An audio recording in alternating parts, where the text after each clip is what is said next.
Hi, Facebook friends. Helen Arcantu here, CEO of the YWCA of Northern New Jersey. So happy to have some time with you together on this Thursday evening. My pronouns are she, her, hers. And this is not just any normal YWTV. This is the Power Chat. As you know, we've added this wonderful opportunity to spend some deep deep dive time together with some special guests and two of my favorites to be at my side so that we can really delve into some really important topics on these Thursday evenings. So today Yay. we are so grateful, and we tell you everyone who's with us for our power chat tonight.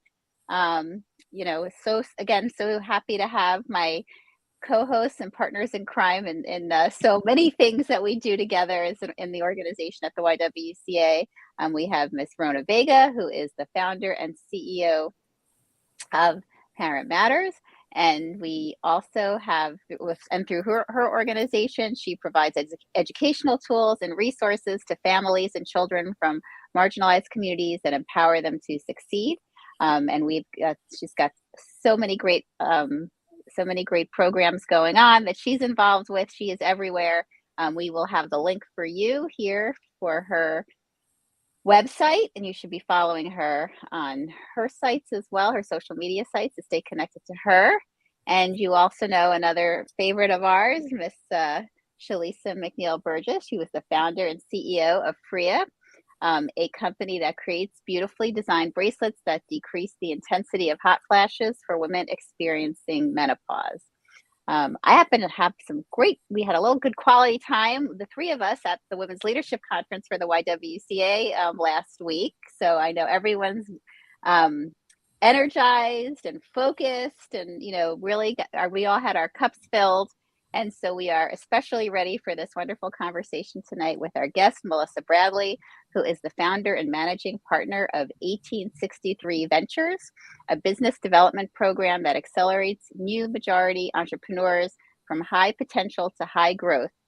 Driven by purpose and with decades of hands-on experience, Melissa understands the importance of marrying the needs of the new majority entrepreneur with the access to capital, operational training, and relevant data.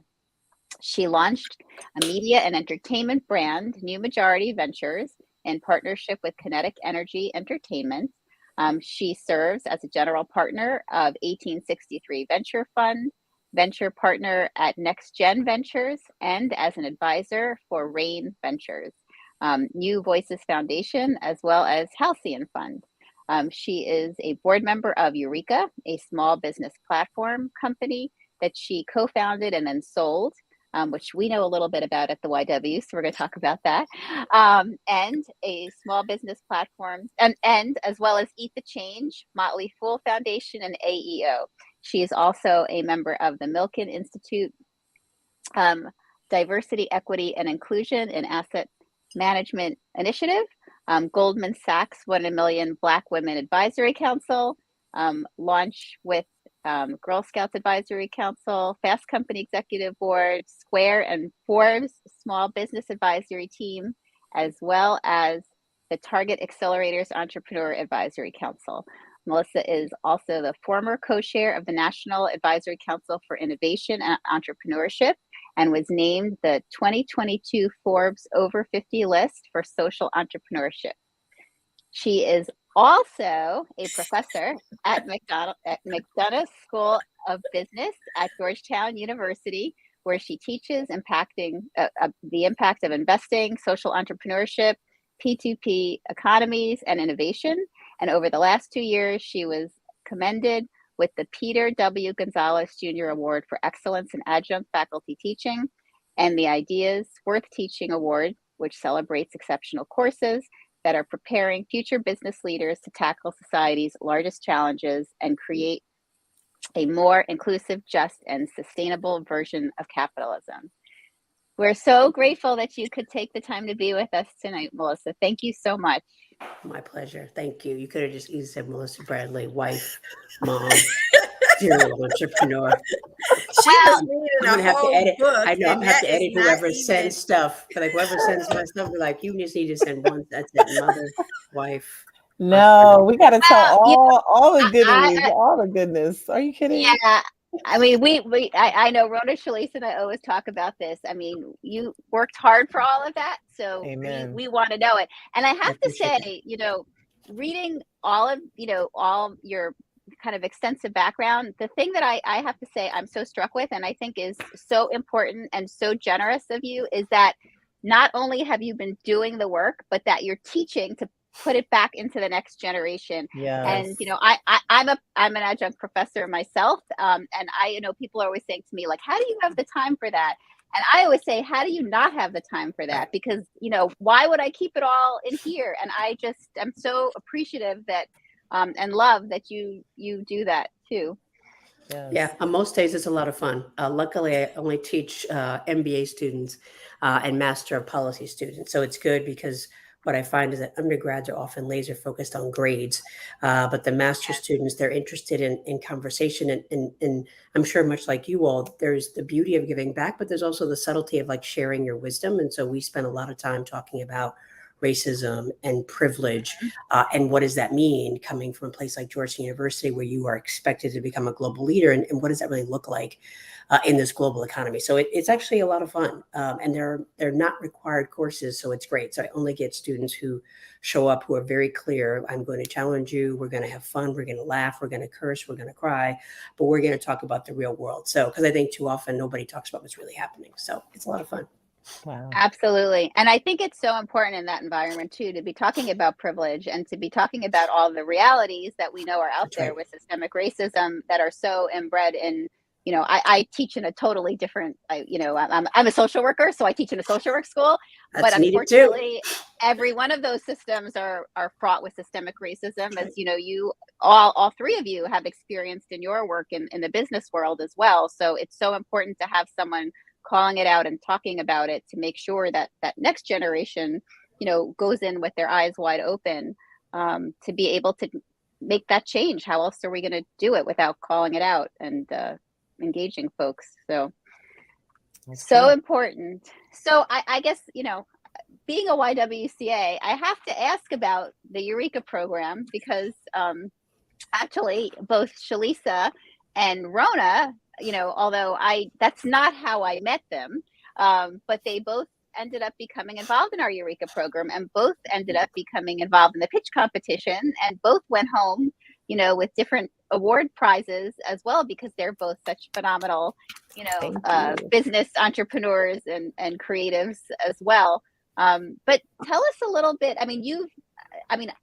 going through all of your platforms, it's mind blowing, all the different places and spaces that you have, poured in and lifted up, entrepreneurs and shared all that you have. But can you talk a little bit about specifically that Eureka program? And, you created it, you co-founded it, and then it's helped so many. Yeah. And you sold it.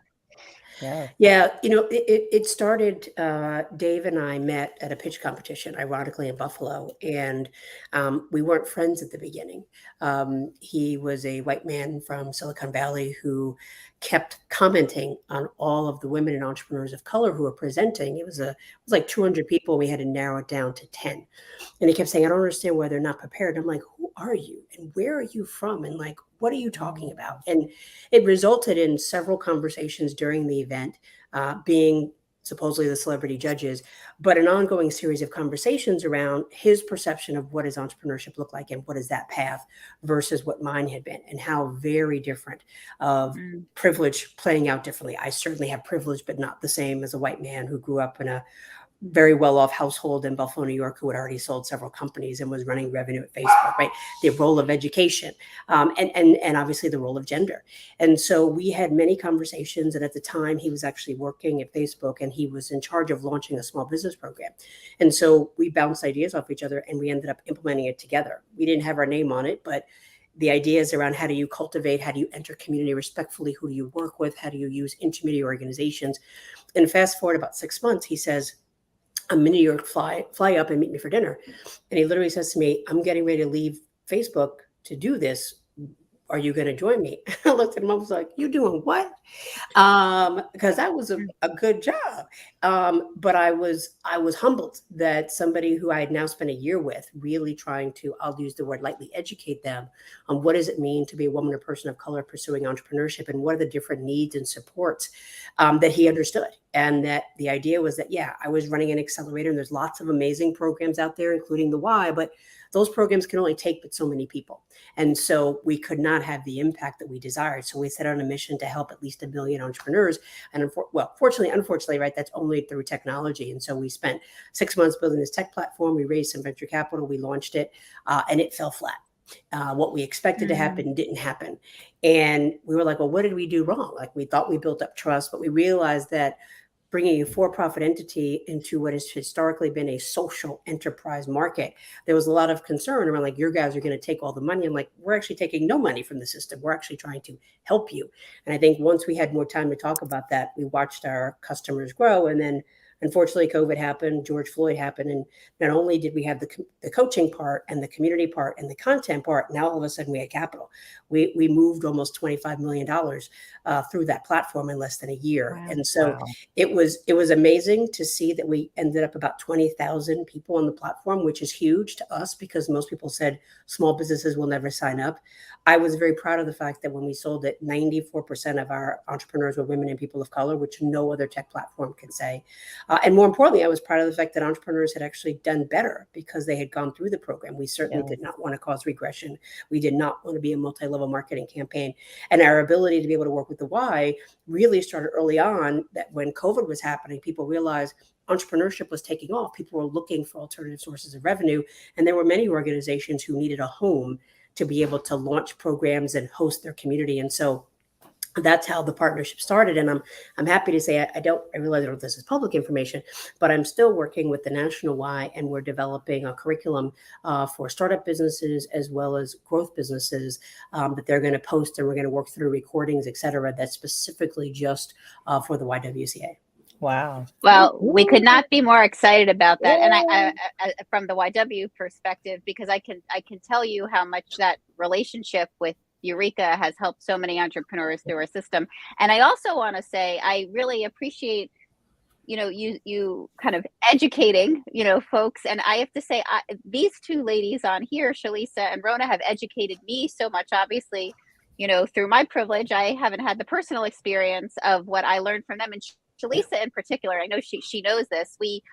She was invited onto one of our shows, and she started talking about her business, which I was just like mind blowing, because I was just like, I was just going to say a bad word. I was going to say, oh yeah. So let me dial back. But I was just like, oh my goodness. I mean, that's not what I was going to say. Anyway, oh my goodness, that she, had this idea and created like technology and then created beauty and I'm just thinking to myself, like, how do you like just being amazed that she did all that, but then listening to the struggle that she had to get capital, and knowing that so much of that was specifically linked to her not being able to get access to it because of being a woman, because being a Black woman, all I could think of is, here she has, the gifts that she has pulled together out of her being to create this, and as she knows, that's what I've just kind of made it my personal mission to, try to like link her everywhere and everywhere. But I think it really,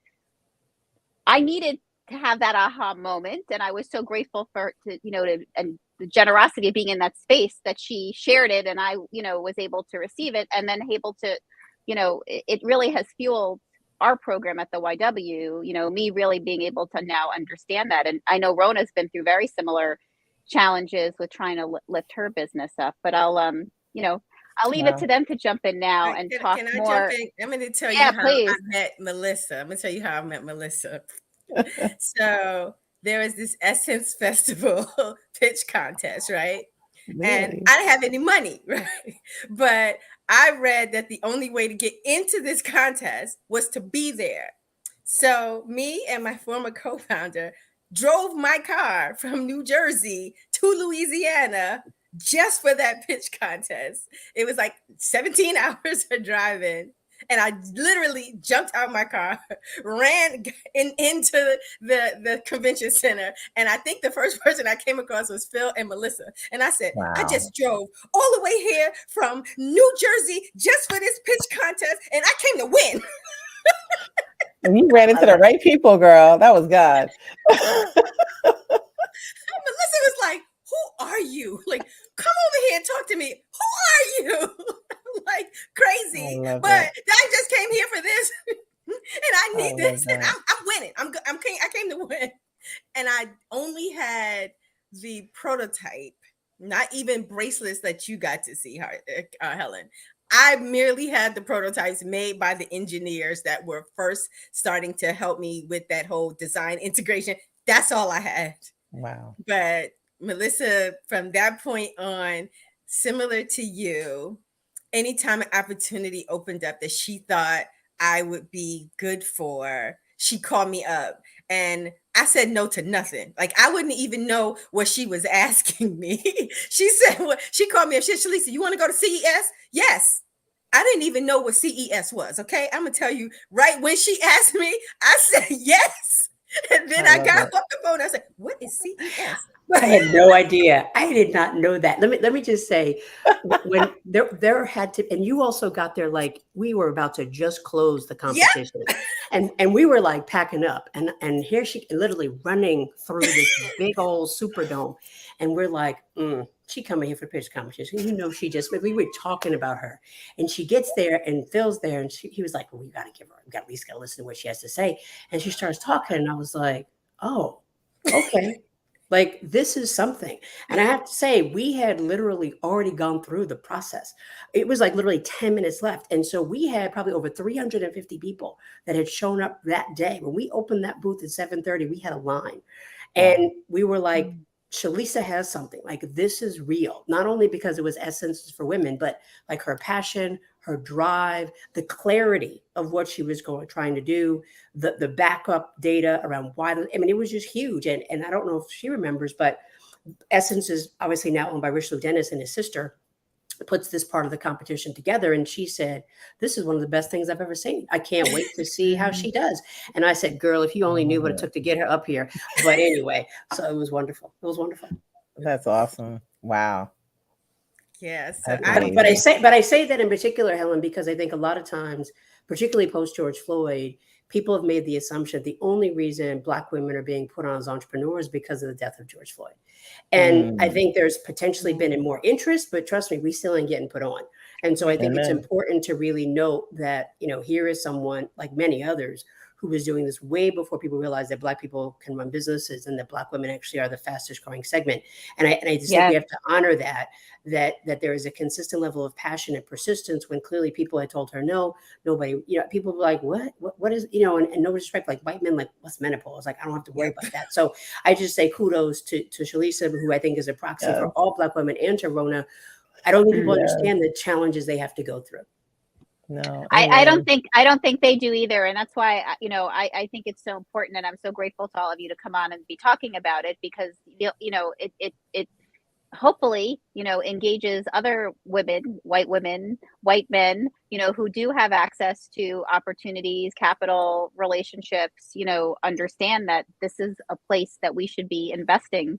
You know, we should be finding Black women in our community. The statistics are exactly what you said. We know that. You just have to, you know, if you're a data person and that's what you're investing in, then this is, you know, right on the screen here are, you know, are the investments where your money should go.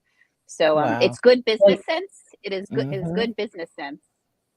And you know, it helps, you know, Melissa, you've been such an asset to so many people. And, you know, I was on the plane or boarding my plane to Martha's Vineyard last summer, and my daughter texted me. She's like, Mom, when you get here, I need you to come straight over to this house. You got to meet this woman.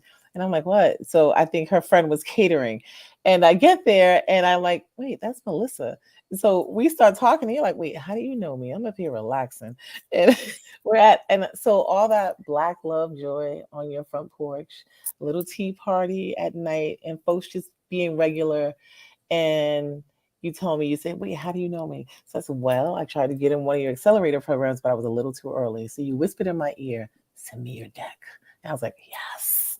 So, it's like, but right now we're not doing work. We're just chilling and loving on each other. But the fact that you even created this home, you and your wife, just like, for us to come together and be community and so much love and joy, girl. So thank you. Thank you for everything you've done, creating Eureka. That really gave me the confidence really to launch and to believe in myself, because I was literally just a mom out here helping a whole lot of other moms and get their kids to where they needed to get to, Harvard and beyond. And now we're doing some great things, even with the Y. So that love, that support, that joy means everything. So thank you for creating Eureka and everything you're doing, because it makes a difference. And for anybody listening, get involved, find out, Google 1863, and your whole team is amazing. So we appreciate you. I appreciate that. I would imagine that mostly women are watching, and hopefully some men as well. And I think that, we were pretty intentional when we named the house Black Joy, because too often we can't find that joy. Yes. And because we are so busy trying to prove to everybody that we actually belong here, not to mention we were here first. And so I think, the data shows all the reasons why we are valuable, right? Including the fact that as slaves, we were the assets that actually leveraged many of the major institutions in this country. And it was fascinating that even in the time of oppression, when you go back and read those books, slaves found joy in just community. And so being close to, obviously, the inkwell, and being a part of that heritage is really important, because right now I think we, particularly as Black women, but women in general, just are constantly always trying to prove ourselves, and it's draining, and it's certainly not healthy for us. I mean, exhausting. It is completely exhausting, right? And so when you think about like, how do we thrive? Like, we need a place to rest, right? We need a place to be non-transactional. We need a place to say, like, I got you, I see you, but right now, like, let's just chill, because we're, world is already rough enough. We don't need to make it any harder by like trying to be 150% better than everybody else. So I appreciate you saying that. I think it's important for people to just find their joy wherever it is, whether it happens to be in the vineyard, which is lovely, or just somewhere else. But this idea that entrepreneurs have to work all the time and 80 hours a week, it's not possible for Black women who are typically stewards of their family and caretakers and all that kind of stuff. So I appreciate you acknowledging that, and hopefully everybody else can figure out how to find their own joy. Amen. I love it. All right, well, so who's asking a question? I got some, but I think Rona's is your turn. You go ahead, girl. Go ahead. I know you got a lot of questions. I don't, because she knows I can talk to her all the time. So, Melissa, you know that the one thing that was really striking to me when I first met you is that you never called us minority founders. You always called us the new majority. And because I'm a wordsmith, words mean something. They have energy behind it. And so when you say new majority founders, and then you put this emphasis behind it, because you say they have a harder time navigating the entrepreneur space. Who are these new majority founders, the way you describe them?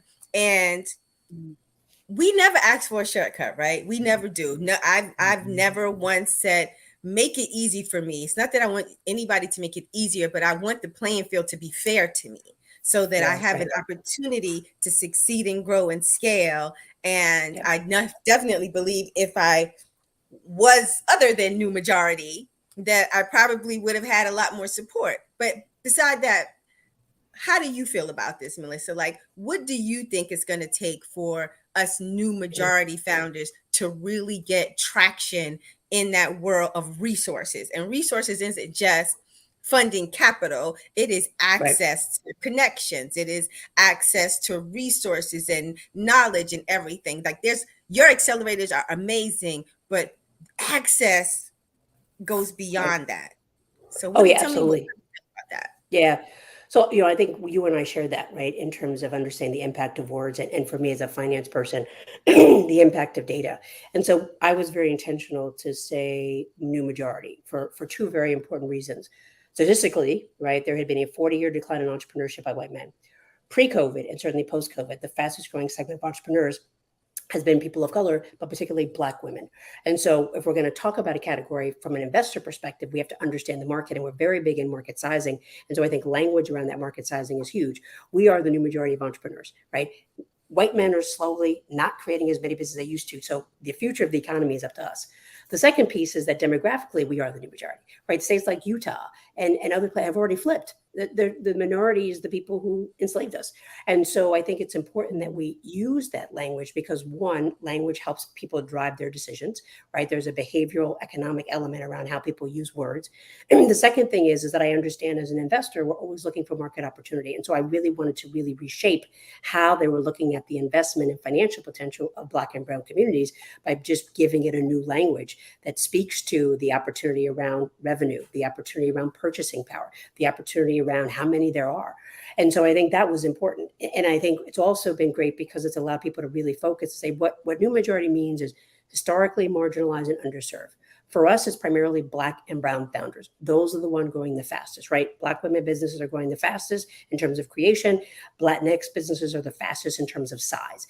And so once we're able to create that market, I think the other piece was how do we demystify and change the stereotypes? Did you know that over 60% of all businesses in this country fail within 5 years? But Black and brown entrepreneur businesses last at least 8.5 years. And they do that without any access to capital. So, wow, you talk about who you're going to bet on. I'm going to bet on somebody who actually knows how to save $1 and make it work.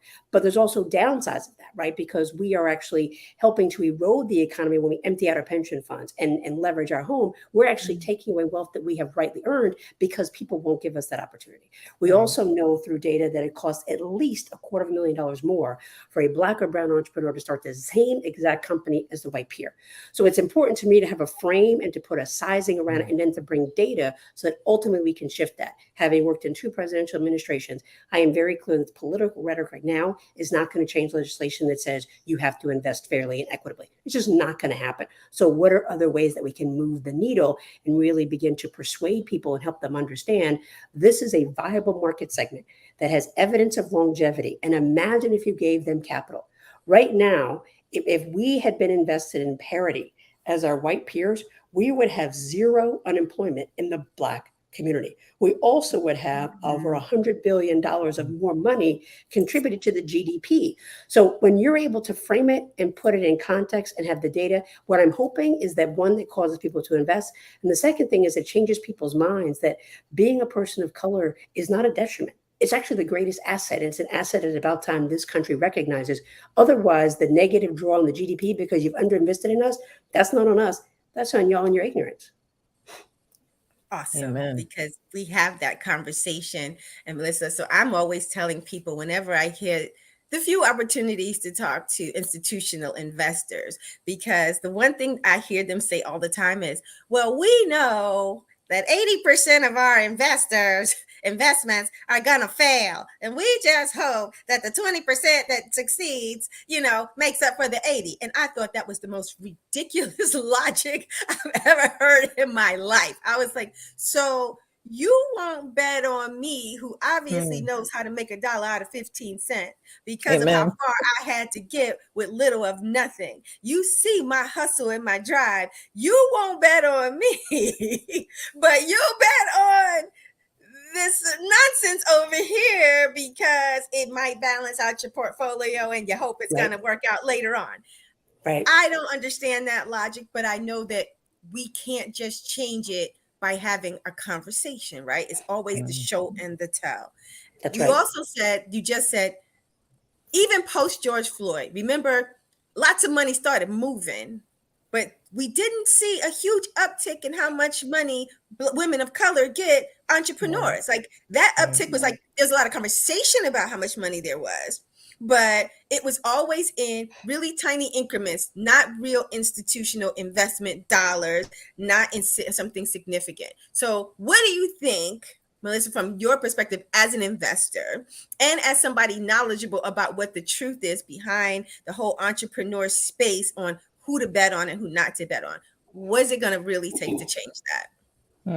So, I think it's a great question. I mean, I think one is it is going to take data because that's what investors base their decisions on. We run models all the time. And so all I'm trying to do, particularly leveraging my professorial hat, is infuse new data sets so that people can make different decisions.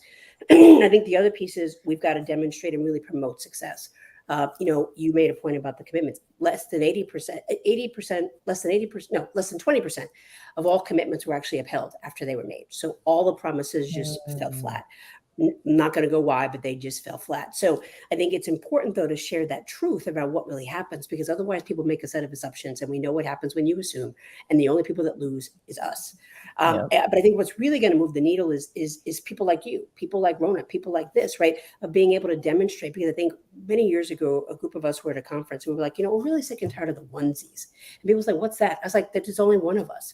Like, I'm the one person on this board. I'm the first person here. So we have to figure out, how to change that narrative. And as you know, Shalisha, we try to do our best in uplifting our entrepreneurs, getting them on panels, doing the impact reports, showing your faces, recommending you for things. I think we've got to get more entrepreneurs who look like this group on panels and in presentations. And we have to demand that. We have to demand that in the spaces where we are the common collective, and we have to demand that in spaces where we're not, which is why, my wife, she'd be like, if you do one more speaking event and get one more mug, I'm gonna shoot you. Like, we can't pay the mortgage on mugs. And I'm like, well, luckily we don't have to.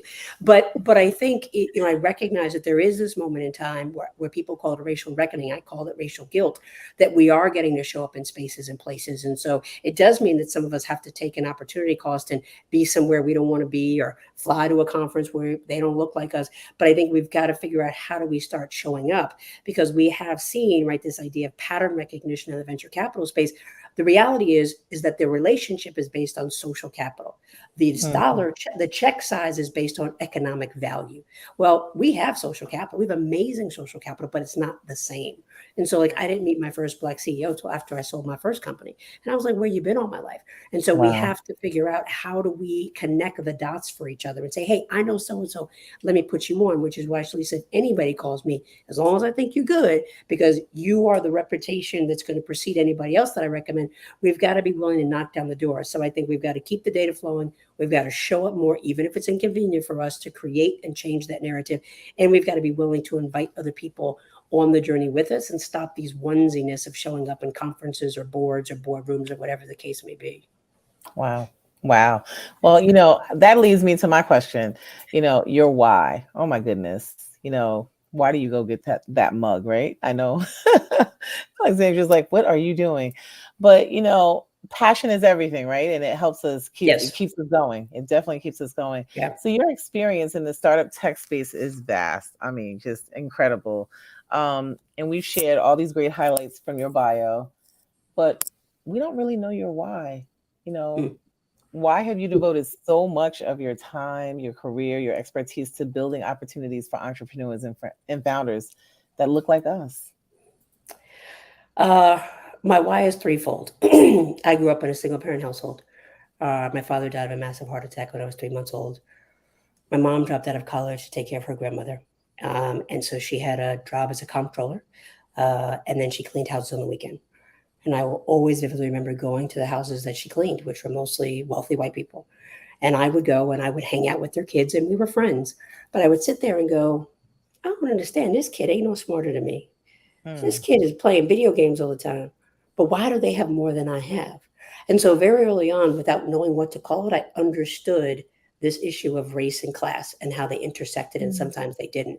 And my mom made sure that I went to private school. I was bused to school, and I would show up. I'm like, I'm getting off the little blue bus, and these kids driving Maseratis and Bentleys. I didn't even know what they were. And so that was one moment, right, to recognize what my mom had to do to get ahead. And she was no less smart and no less talented than the people's houses we were cleaning. They were working class people, right? They were mechanics. They owned mechanic businesses. They owned other service businesses, but she didn't have that opportunity. So I think that was the first thing. The second thing is, when I did try to start my own business the first time, I just come out of Georgetown and I went to the SBA and I said, I want to start a business and I'm trying to get a loan. And this was back in the day where I had to print my business plan on Kinko's and drop it off, and then be able to come back and get their verdict. Hopefully you can still hear me. Mm-hmm. Yeah, we can hear you. Yes, we hear you. Can you still hear me? Okay, great. Okay, yep. Sorry about that. Sorry, I think storming again. So I went and dropped it off, right, fresh off the Kinko's pad. And I came back to them and said, well, I can't invest in you. And I said, well, why not? She goes, well, you have 3 strikes. And I was like, well, that's it. I can solve that. She goes, you're a woman. I don't know any successful women in financial services. You're Black. I don't know any successful Black people in financial services. and you have debt. And I was like, well, of course, because I just graduated from Georgetown with a bunch of student loans and a little bit of scholarship. And I could probably change that I'm Black, but I don't want to. I probably could change my gender, but I don't really want to. And so when I left there, when I got to the bottom of the elevator, I said to myself, if I'm ever successful, I never want somebody else to go through what I went through. And a year and a half later, I sold the company. And I was like, I'm never going to have somebody else do that. And so that was the beginning of it, of understanding the interactions that we have and the messages and the narratives that people tell you. You have to choose to believe them or not. And then I would say the third why is that as I progressed, I have a huge passion. I don't know why, but I feel like time is of the essence.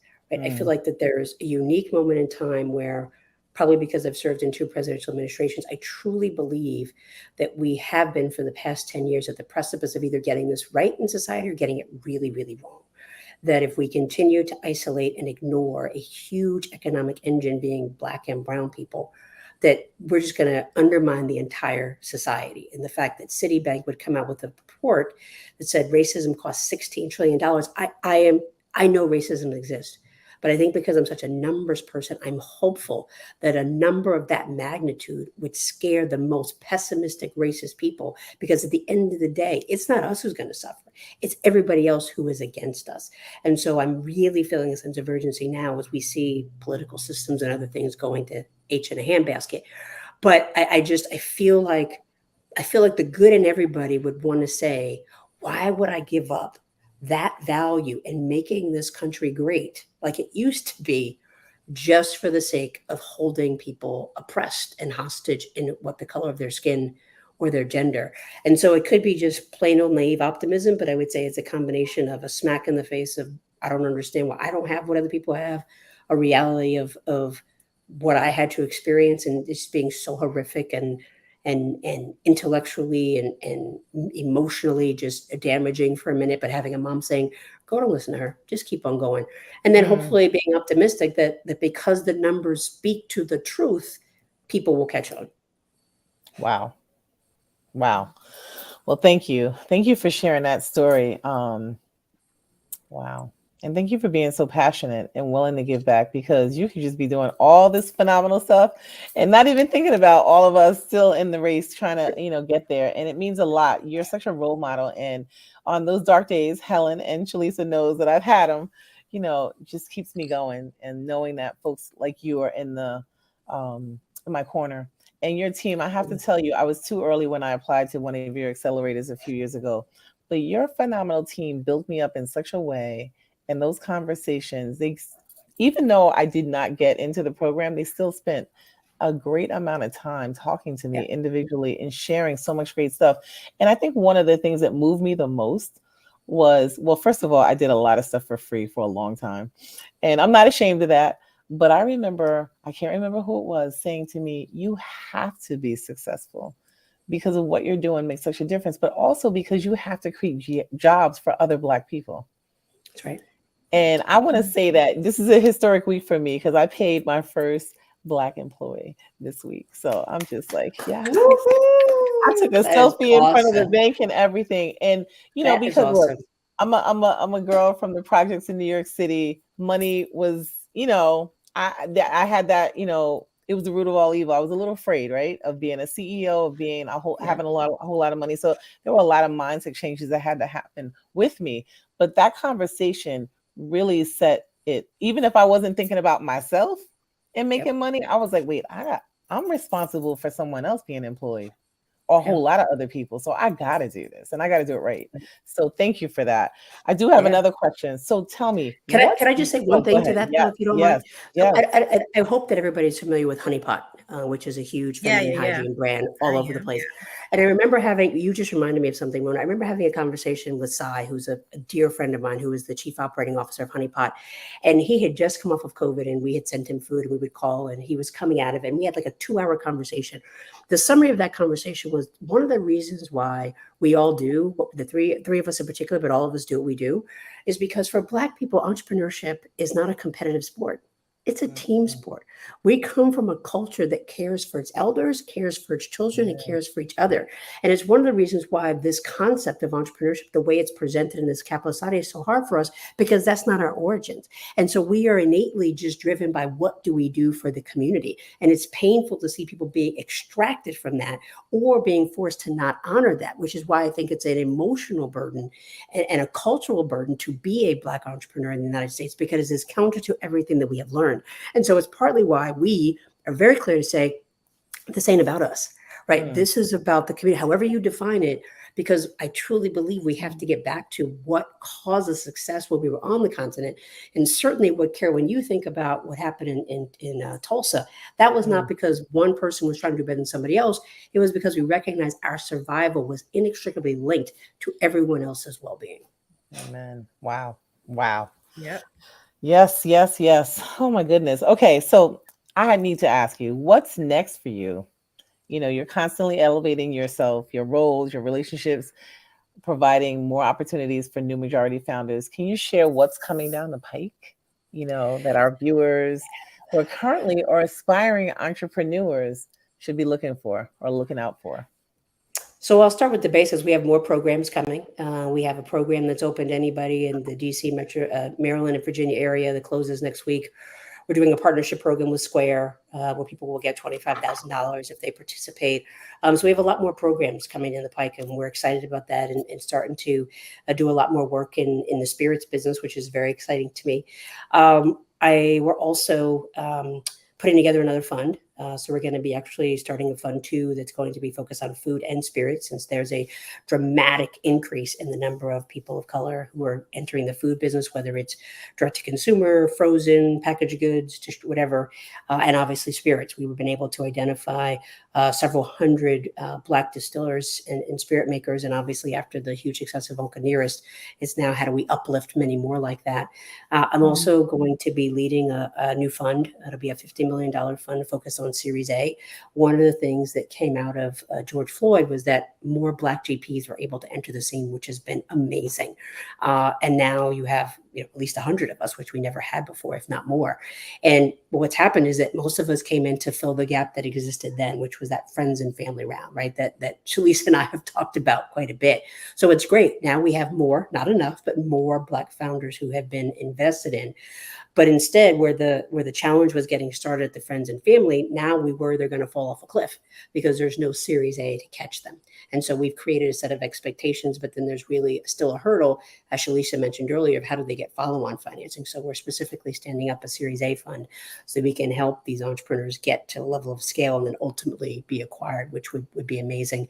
And then Helen was kind enough to allude to it earlier. I let a friend of mine convince me to start this entertainment company. So we've been doing podcasts and video casts where we interview entrepreneurs, everyday entrepreneurs, to do what we talked about earlier, which is to really change that narrative and show that anybody can do it. And it's not like all hunky-dory. It's like, yo, I had to mortgage my house, or I needed to go to a therapist. But how to really demystify this process, because we want people to be in it, but we want people to be in it eyes wide open so that they don't fall or fail because they didn't know what to expect. And so we have Founder Hustle, which is now entering its second season. And then in the Vineyard, we did Porch Talks, which is a series of videos literally on the porch, talking about what does it mean and what is the personal aspect of being an entrepreneur. So really exploring other ways, because we recognize content and media is a way to tell the story. How do we continue to really profile entrepreneurs like all of you, and certainly want to have you, Rona, and Shalisa on, so that people can see, like, they don't have to be a magic bullet. You don't have to be Bill Gates to do this, but you have to have the persistence and the tenacity and the know-how and the skill and all that other stuff. And it is possible. So those are some of the things that we're working on. And obviously we have 6 kids, and we have the last 2 that are turning 16, and so we'll be roaming colleges and filling out applications and trying to get them across the finish line as they become juniors. Wow. 6 Well, kids. we've got the lady to help them with that. You got I know. Queen. You I got the know. queen Oh my on you. goodness. Well, that's actually great, because Steve Smart and I are actually, he runs oh my goodness, Fast Track at Goldman Sachs, which was a program my kids participated in high school, which was really a great launch pad for them. Yeah. And we were the first actually to bring New Jersey kids. We have like probably over 50 kids from New Jersey going out there. But we're planning actually working on an expo, an opportunity expo, which Helen and I participated in right here in Teaneck on the Vineyard. So I'll be in touch with you so we can work on that together, because, you know, when we have all the information and all the folks in one place, it makes it a lot easier for the parents and the students to get the information they need and access and resources. Our newsletter, that's why our newsletter is called Hidden Gems, because this information is like literally, as my mother used to say, finding a needle in a haystack. So we have to get it into folks' hands and show them how, and show them that their kids are worth the investment and that we can get them to where they want to be. So I'm excited about all that I am because of folks like you. So thank you, Melissa, for everything. And thank you, Helen, for this platform for us to share phenomenal folks like this. Oh my goodness. Well, you know, I listen.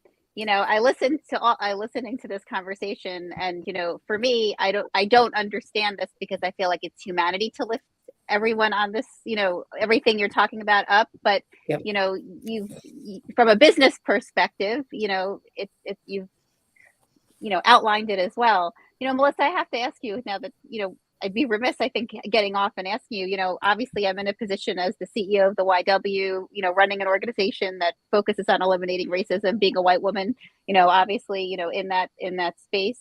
You know, talk to women out here that are watching like me. I mean, so many of us say we want to help, right? I mean, you hear that over and over again. You know I spend a lot of time calling white women out, like, do you know what that really means? You say you want to help, but then you're doing X or Y. Do you see that isn't helping? You know, look at how we're voting. You know, look at how Black women are voting. Who's really voting for women? You know, who's really making the right decisions? You know, so you know, but you know, what's something that you can say to me, to, you know, any of us watching that say that we want to help? Yeah, I think there's a couple of things. I think one, keep doing it, because we need all the allies and advocates that we can get. It's still a long journey for people to take 100% of what we say. We probably get discounts at least 40%. So I think there's a privilege there of people willing to listen to you and taking you more seriously.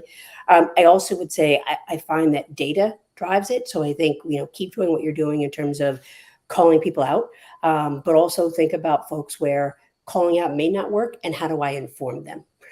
Because again, I could be completely wrong, but I still believe if people understood what those opportunity costs were, I think people would change their behavior. It's kind of like kids, like somebody, well, go ahead, let them fall. Then they'll figure out on their own. And so I think we have to let them know what is the impact to them. I think what has happened is that many of the conversations that I have with white folks is that they have distanced themselves from it. They're like, well, it's not my, I mean, it's my problem, but it's not really my problem. Like, you're experiencing it. We are all experiencing it, right? $16 trillion loss to the economy of racism. We're all experiencing it. But Shalisa, Rona, and myself experience it very differently. I'm a gay woman. I experience it even differently than they do. White people experience it. There's things that are not happening in this country. And look what's happening in the geopolitical landscape, that the United States of America is no longer considered a superpower because of all the stuff that's happening here, right? China is taking the lead. Russia is now teamed up with China. Mexico, and I don't mean to be dramatic, but like, it's those subtleties of systemic challenges and barriers for an entire swath of people that has made us less competitive. Period. And so if you just leverage the data and help understand what is the cost to them, I think too often people are less vested if it's not their problem. We have got to figure out to explain this is everybody's problem.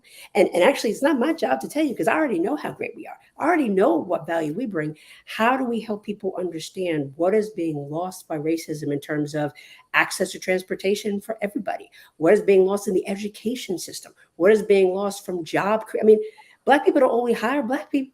So like, imagine if we were able to create more jobs. Like, the fact that $100 billion of GDP is lost because of something stupid, because you don't like the color of my skin, is just absolutely absurd. So I like to believe as humans, we are much more rational in that. So I think it's calling them out in the short term.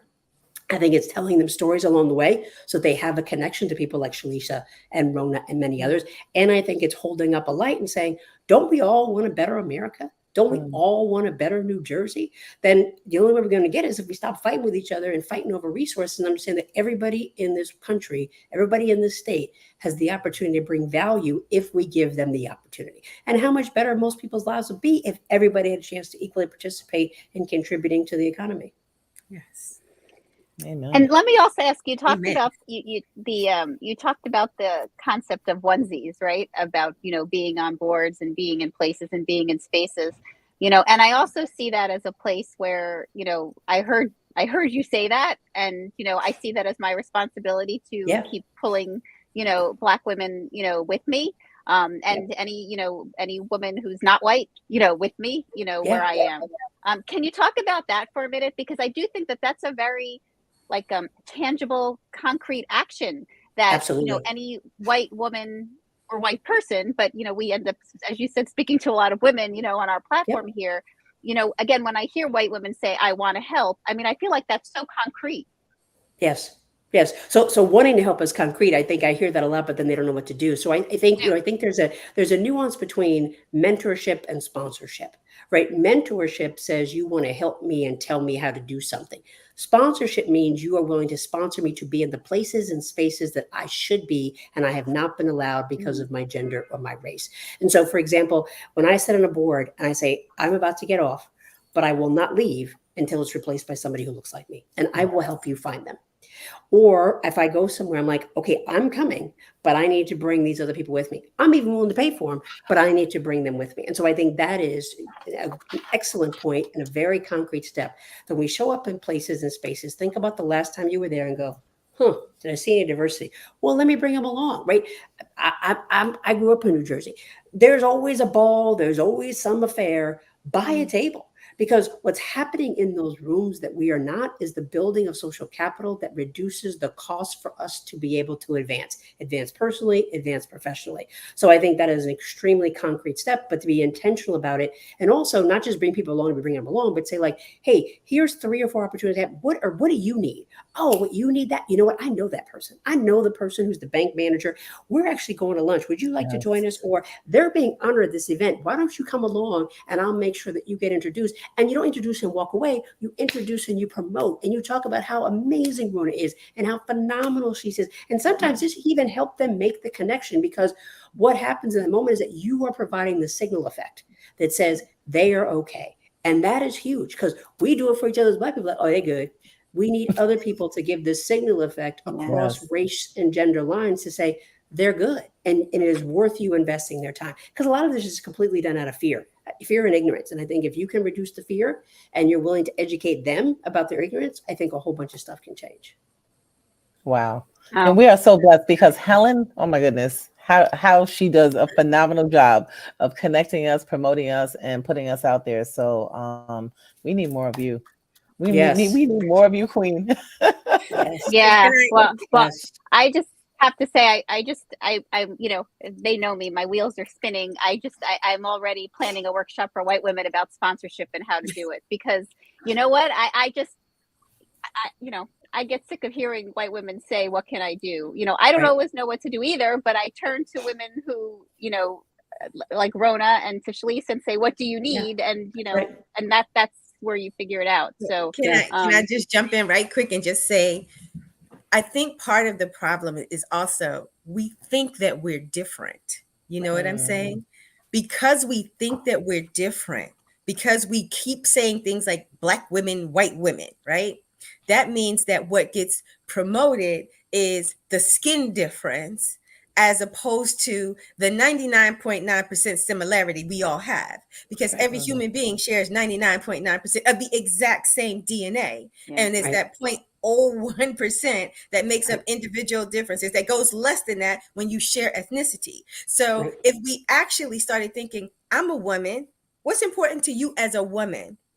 I got a family. Do you have a family?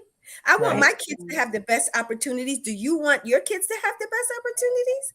Right. I got a relationship that is working my nerves. How about you? Do you have that situation? Because if we focus on the similarities of womanness. Yes, You know, when I yes, talk about yes. menopause, I refuse to get That's right. pigeonholed into the Black womanness of menopause, because menopause is disrespectful. She don't care what color you are. She don't care what ethnicity you are. She don't care what food you eat. She's You just right about mean that, and girl. nasty. And I'm Yeah. like, we all in this together. So if we can have Amen. conversations, and Helen, when you're in these rooms, you have these conversations. When you talk to me, you don't talk to me like Shalisa, the Black woman. You just Right. be like, Shalisa, like, I got this with the girls. I mean, with my kids, and we're going down to the shore. Shalisa, where you going to be down there? You know, you talk to me like I'm a person. So if we can start with the personhood first, we can sort of break barriers that go beyond skin, because that is the most ridiculous construct that we have allowed to divide us forever. And as long as we're divided, we're going to be conquered. That's right. Right. Amen. Well, Amen. well, unfortunately, white people created that construct, so we've got to also get rid of it. And you know, we're you know, some of us will continue to work on it, but that's also, and you know, Shalisa, and that's why we created our YWTV and our Share the Mic Now platform that we do every Thursday. We devote this space to sharing stories, because the reality of it is we should embrace our differences, but also be really aware that there's not, you know, that there also is that bridge, and you know, that's where we need to meet. Yeah. That's where we need to meet. Yeah. So This was as awesome. always, it's I told y'all time well Melissa was spent. gonna be the truth, though, didn't I tell you? I did. I appreciate said it. I was like, that, Slish. I appreciate that. I appreciate that. Look, I don't know I don't know how to show up any other way, but I want to thank you, Helen. I've heard nothing but great things about you, and not just from these two women. And I do hope that folks see what you're doing, and appreciate and really understand why you're doing it, and the power of what you're doing. Because I think even something like this, knowing the power of social media, it could be profound in terms of how it just changes perception, but also builds bridges. So I appreciate you. Yes. Well, I appreciate the three of you really being so generous and sharing so much of your story. And you know, I as always, you know, encourage everyone that, you know, we need to, I know it's generous when people do share their stories and, you know, teach us, but we need to, you know, go out of our way to learn on our own, for sure. And, you know, I want to thank, you know, Melissa so much again for taking the time. I mean, your brilliance is you know, overwhelming in the best way possible. And I'm not, and by the way, these ladies are entrepreneurs and business folks. I'm a social worker, but you know, I am clearly understand that I am in, you know, you are not just in a greatness worker. here. I know. No, I know, but I know I'm joking. I'm a social worker by training, but I know, but you know, at the end of the day, but I'm so grateful for all you shared. And I just love that you know, you keep teaching at the core of what you're doing too. And, you know, how you shared your why, and, you know, how it's all, you know, connected for you in every fiber of your being, you know, everything that you're doing. So that authenticity and that alignment is really, I think, where your power comes from, and where we should all remember as, you know, where our power comes from is just staying centered, staying authentic, and taking that time to know ourselves, you know, figure out our whys, because that is where the motivation comes from. That's what it has been for these ladies too, with Shalisa and Rona as well. So for everyone watching, stay connected to everybody on the screen. You know, Shalisa, we've got the links here so you can, you know, stay connected to her great work at FREIA. We know Rona and her work at Exposure and Opportunities and at Parent Matters. You know, Rona and I are, you know, working together on you know, her Junior Jumpstart, the YWCA is sponsoring, and we've got that in motion right now.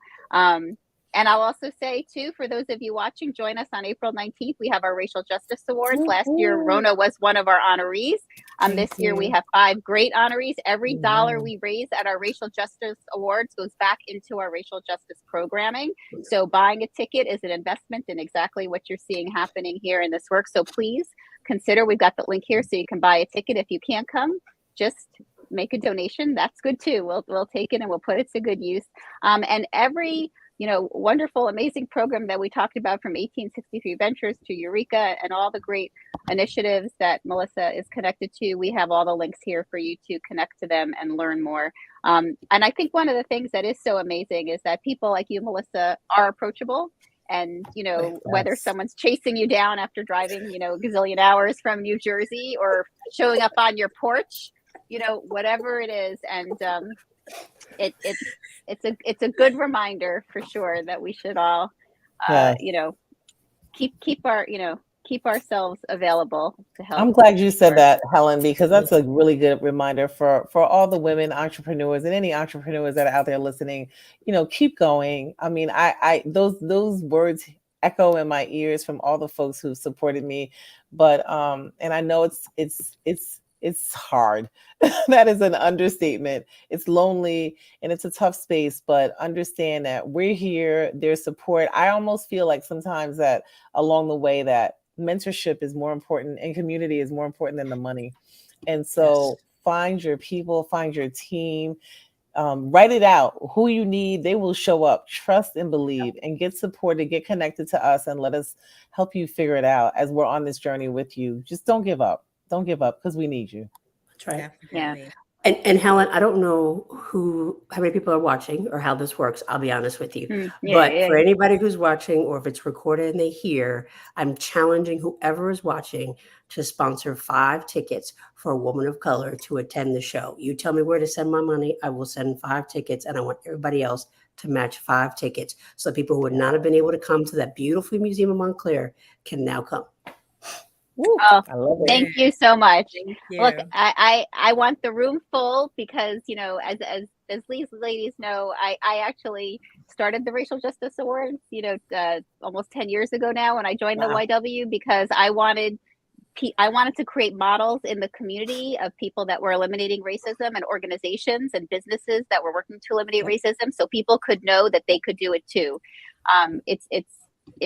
I spent my whole afternoon today at the Grover Cleveland Middle School in Caldwell, New Jersey, talking to 7th and 8th graders about how they had the ability to change the world, and talk to them about the horribly racist incident that happened in their community, and how they could stand up for any child, any family in their community, the same way that, I do and we do, that it's just a matter of using your voice. So, it's all good. Look, thank you so much, all of you, for being here and sharing your story.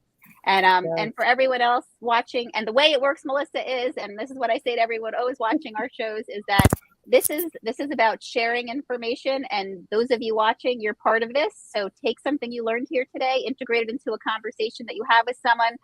Take the link to this, throw it on a text chain, send it out to a group of your friends, and have them watch it. You are all about helping us get this information out to the right people. It doesn't really always matter how many people are watching now, because people watch later, and it's here, and anyone can benefit. There were so many important nuggets in here for people to grab onto, and so much inspiration, and many lifelines, that you all shared. So I hope everyone is listening and receiving them. So with that, everyone, be well, be safe, have a great night. Thank you all. Thank you. Thank you so much. Good night, everybody. Thank you. Bye.